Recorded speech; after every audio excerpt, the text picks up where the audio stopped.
Hello my dear students, I am Sashi Vasisht, your English teacher from Rashtriya School Khandora, Mother Branch.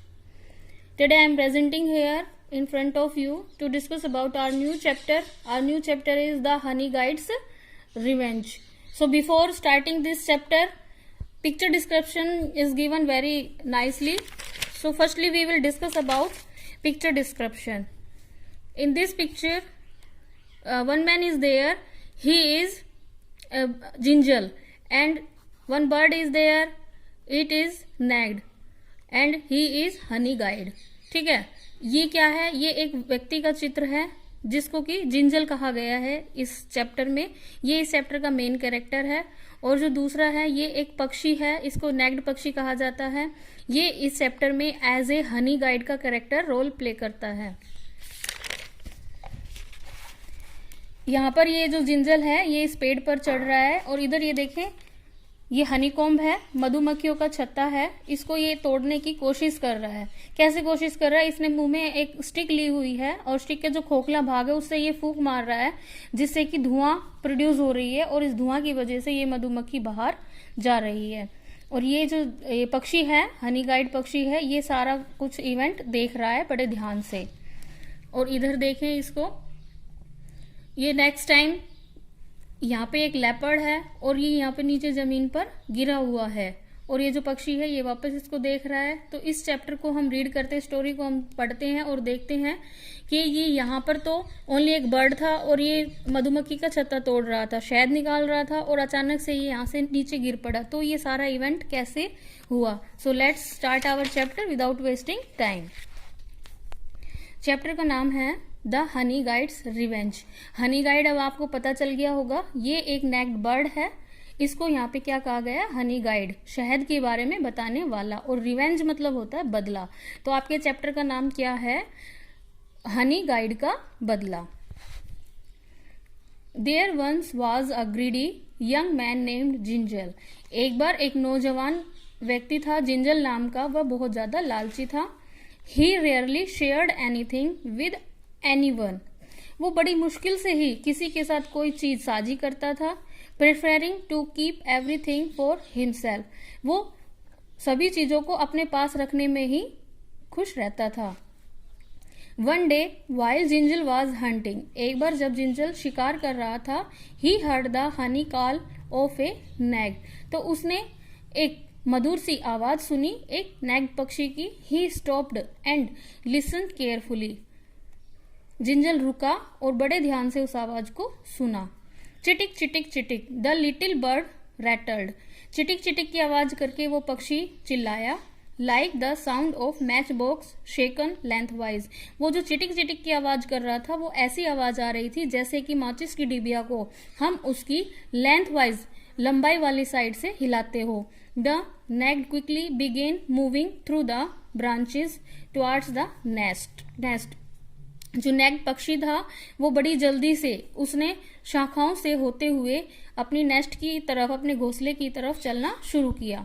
Stopping several times to be sure that Gingile followed. और वह ये निश्चित करने के लिए कई बार रुका भी कि जिंजल उसका पीछा कर रहा था या नहीं. आफ्टर अ वाइल, कुछ समय के पश्चात, they reached a huge wild fig tree. वो एक बड़े से फिग ट्री मतलब अंजीर के वृक्ष के पास पहुंचे. The Ngede hopped about madly among the branches. और जो नेक्ड पक्षी था वो उन शाखाओं के बीच में पागलों की तरह उछलने कूदने लगा. होप्ड मतलब होता है कूदना, उछलने कूदने लगा. He then settled on one branch and cocked his head, looking at Jinjal as if to say. तब एक शाखा पर जाकर वह बैठ गया और उसने अपने सिर को थोड़ा उठाया या देखते हुए जैसे कि वो जिंजल से कुछ कहना चाहता है. Here it is. यह यहाँ है. जिंजल couldn't see anything from his place on the forest floor. परंतु जो जिंजल था वो फॉरेस्ट फ्लोर मतलब जंगल की जमीन से कुछ भी नहीं देख सकता था. But he new the honey guides reputation. परंतु वो उस हनी गाइड की, शहद के बारे में बताने वाला जो गाइड है उसकी रेपुटेशन के बारे में बहुत अच्छे से जानता था कि वह कभी भी गलत नहीं हो सकता. अगर वह उसको कुछ बताने की कोशिश कर रहा है मीन्स वहां पर शहद है. ही placed his tools at the foot of the tree. उसने पेड़ की तली में अपने औजारों को रखा, टूल्स मतलब होता है औजार। Gathered some dry twigs and made a small fire, और उसने कुछ सूखी, ड्राई ट्विग्स मतलब सूखी लकड़ियों को इकट्ठा किया और एक थोड़ी सी आग बनाई। As soon as the twigs were burning well, जैसे ही वो जो ट्विग्स थी अच्छे से जलने लगी, Gingile put a long dry stick into the fire, अब जिंजिल ने उस आग में एक बड़ी सी सूखी लकड़ी को डाल दिया। It was wood that made loads of smoke while it burn, यह it was wood that made loads of small while it burn, यह एक ऐसी लकड़ी थी जब उसे जलाया जाए तो उससे बहुत ज्यादा धुआं होती। As soon as it began burning properly, और जैसे ही वह लकड़ी अच्छे से जलनी शुरू हुई, इट बिगेन क्लिम्बिंग, जिंजिल ने चढ़ना शुरू किया। The cool end of the stick held in his mouth, उसने अपने मुंह के अंदर जो लकड़ी का ठंडा सिरा था उसको लिए हुए था, जैसे कि अपने मुंह में एक लकड़ी का सिरा लिए हुए है, ऊपर उसमें आग लगी हुई है और नीचे से वो बुझा हुआ है। Soon he could hear the loud buzzing of the busy bee, और जल्द ही वह व्यस्त बिजी मधुमक्खियों की आवाज, भनभनाने की आवाज सुन सकता था। बजिंग मतलब क्या होता है? मधुमक्खियों की भनभनाने की आवाज। When he reached the hive, he quickly thrust the smoke end of the stick into the hollow, और जब वह उसके छत्ते के पास, मधुमक्खियों के छत्ते के पास पहुंचा, तो उसने जो लकड़ी उसके मुंह में थी उसके खोखले सिरे से फूंक मारी और उससे धुआं प्रोड्यूस हो गई और वो धुआं उसके मधुमक्खियों के छत्ते तक चली गई।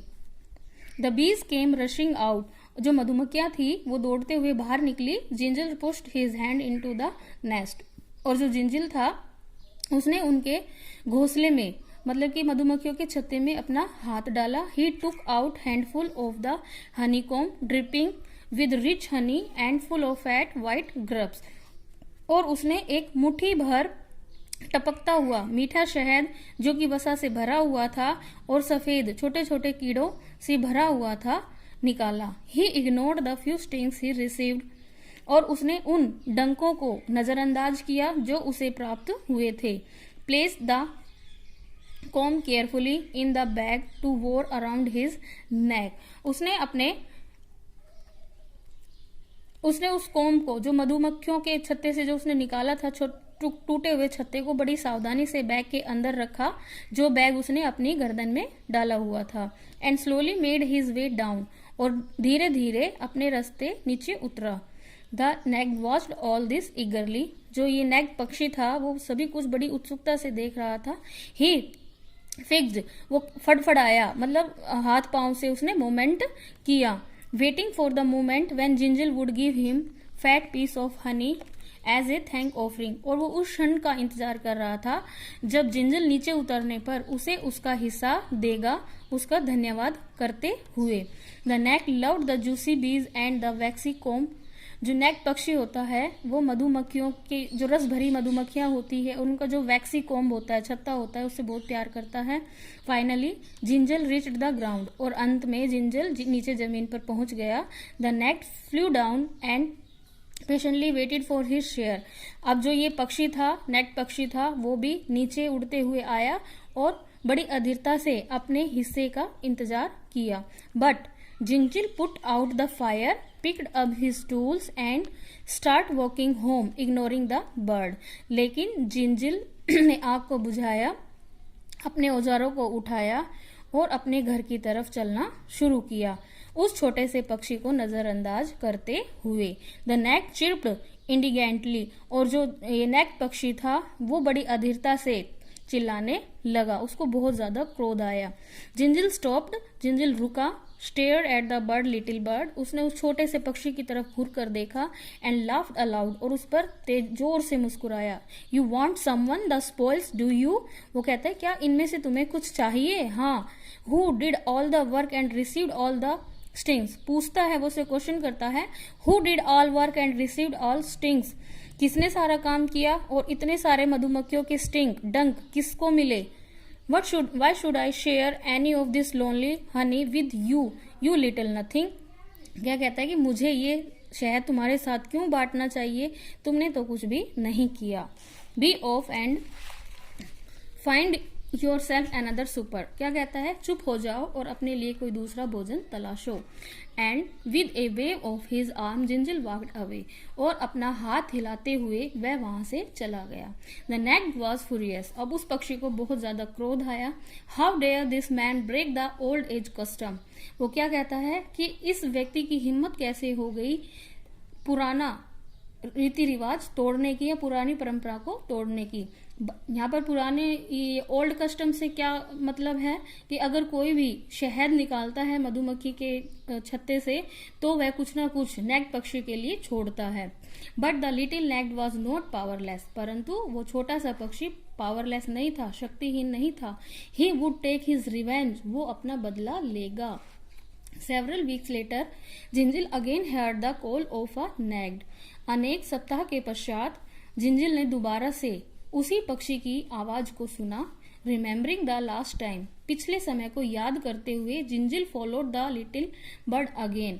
जिंजिल ने दोबारा से उस छोटे पक्षी का पीछा किया। The nagged came to rest in a great thorn tree, और वो जो नेक्ड पक्षी था वो एक बड़े से कटीले वृक्ष पर आ गया आराम करने के लिए। Gingile quickly made his small fire and begin to climb, और जिंजिल ने जैसे पहले आग बनाई उसी तरह से अब भी एक थोड़ी सी आग बनाई और पेड़ पर चढ़ना शुरू किया। The Ngede sat and watched, पक्षी वहां पर बैठा था और सब कुछ देखा था उसने। Gingile climbed wondering why he didn't hear the usual buzzing, और जिंजिल इस बात से बहुत ज्यादा हैरान था कि उसने हमेशा मधुमक्खियों की बनबनाने की आवाज जो आती थी वो इस बार नहीं आ रही थी, वो नहीं सुनी थी उसने। He was concentrating hard on his climbing, और अब उसने अपनी चढ़ाई पर और भी अधिक ध्यान दिया। कंसंट्रेटिंग मतलब ध्यान दे रहा था।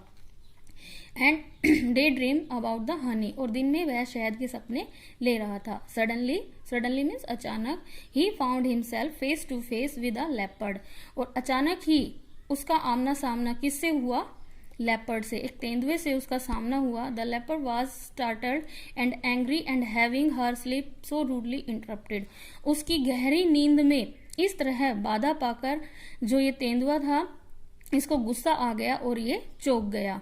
इंटरप्टेड मतलब हस्तक्षेप करना। शी नैरोड हर आईज, उसने अपनी आंखों को चौड़ा किया। Opened her mouth to reveal her large and sharp teeth and struck the man,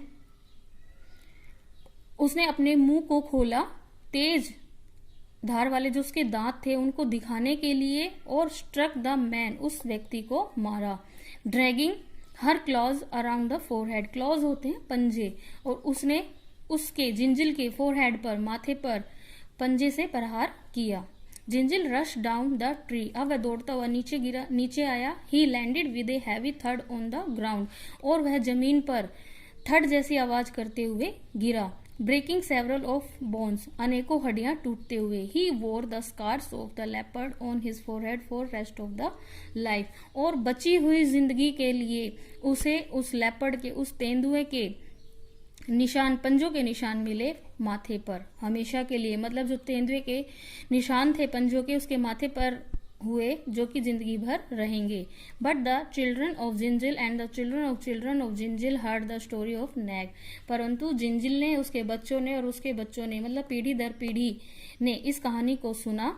Whenever they harvest honey, they are sure to leave the biggest part of comb with the juiciest grub for the necked. और उन्होंने एक सबक सीखा। ये सबक क्या था, क्या याद रखेंगे वो हमेशा, कि जब कभी उन्हें कोई शहद मिलेगा तो वो शहद में से कुछ ना कुछ हिस्सा, जूसियस्ट हिस्सा नेक्ड पक्षी के लिए जरूर छोड़ेंगे। तो बच्चों आपने देखा, बहुत ही अच्छी स्टोरी थी। इस स्टोरी में हमें क्या शिक्षा मिलती है? The story inspires us not to be selfish, we should be willing to share our things with others, we never cheat others. I hope you may have understood this chapter. Thank you very much. और जो assignment आपको दिए जाए इस chapter की video के साथ के साथ आप अपना असाइनमेंट भी कंप्लीट करें। Thank you very much.